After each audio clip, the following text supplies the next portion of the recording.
നിങ്ങളുടെ favourite shows ഇനി ഒരിക്കലും മിസ്സാവില്ല. ഇപ്പോൾ C5-ലൂടെ കാണും നിങ്ങളുടെ ഫേവറേറ്റ് ഷോ തികച്ചും സൗജന്യമായി.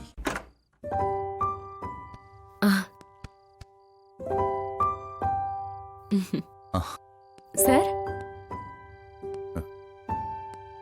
ആള് ഭയങ്കര ഹാപ്പി ആണല്ലോ. ഞാനല്ലെങ്കിൽ ഹാപ്പി അല്ലേ സർ? ഞാൻ ഇന്ന് അമ്പലത്തിൽ പോയി ഒരു സന്യാസിയെ കണ്ടു. അദ്ദേഹം ചില കാര്യങ്ങളൊക്കെ പറഞ്ഞു. എന്തായാലും ഇപ്പോ മനസ്സിന്റെ ഒരു ഭാരം അങ്ങ് മാറി. മനസ്സിന്റെ ഭാരോ? തനിക്കെന്താ മനസ്സിൽ ഇത്ര ഭാരം? ഒന്നുമില്ല, മനസ്സിന്റെ ഭാരത്തിന് സാറ് തന്നെയാ കാരണം. ഞാനോ? ഞാൻ എന്ത് ചെയ്തു? അത് സാറ് മറ്റാരോടെങ്കിലും സംസാരിക്കുന്നതൊക്കെ കാണുമ്പോ എനിക്ക് ദേഷ്യം വരിക. എനിക്കറിയാം സാറിന്റെ മനസ്സിൽ ഞാൻ മാത്രമേ ഉള്ളൂ എന്ന്. പക്ഷേ ചില സമയത്ത് വെറുതെ ഇങ്ങനെ ഓരോന്ന് ഓർത്തു പോവാ. വന്ദന തലകറങ്ങി വീണതും ഞാൻ പിടിച്ച് കട്ടിലിൽ കിടത്തിയതൊക്കെ പറയണോ? വേണ്ട, പാവം വല്ലാണ്ട് സന്തോഷിച്ചു നിൽക്കുക. ആ സന്തോഷം ഇല്ലാതാക്കണ്ട. പിന്നെ എപ്പോഴെങ്കിലും പറയാം.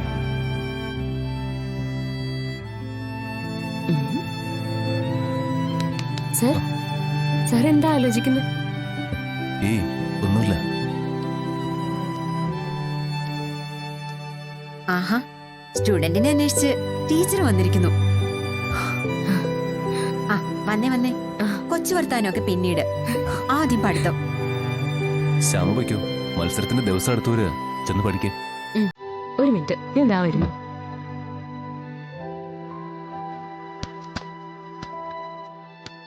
അഖിൽ, ഇന്ന് നമ്മുടെ അശ്വിൻ വിളിച്ചിരുന്നു. ഏതശ്വിൻ? ആഹാ, അശ്വിനെ മറന്നോ? കോളേജിലെ അഖിലിന്റെ ഏറ്റവും വലിയ ഫ്രണ്ട്.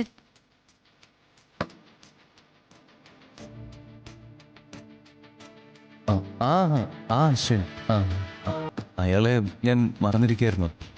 അഖിലിനോട് ഞാൻ കമ്പനി ആവുന്നത് അശ്വിന് ഇഷ്ടമായിരുന്നില്ലല്ലോ. ഞാൻ അവന്റെ ഫ്രണ്ട് ആവണമെന്നായിരുന്നല്ലോ അവൻ എപ്പോഴും പറഞ്ഞിരുന്നേ. ആ കഥകളൊക്കെ എനിക്കറിയില്ലേ.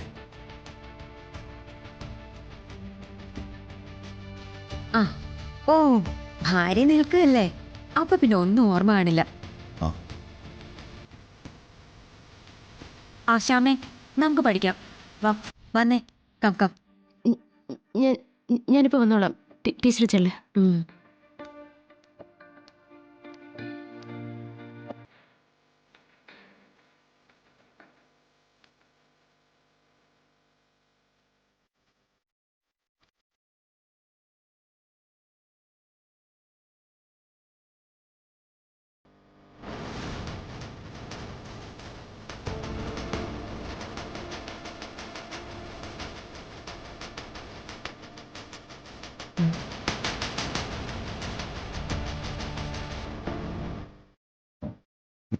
എന്താടോ പെട്ടെന്ന് ഡള്ളായേ?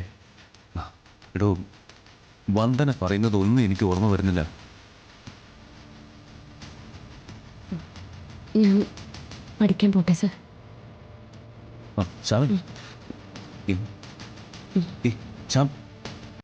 ഡൗൺലോഡ് ചെയ്യൂ C5 ആപ്പ്. കാണൂ എല്ലാ എപ്പിസോഡുകളും സൗജന്യമായി.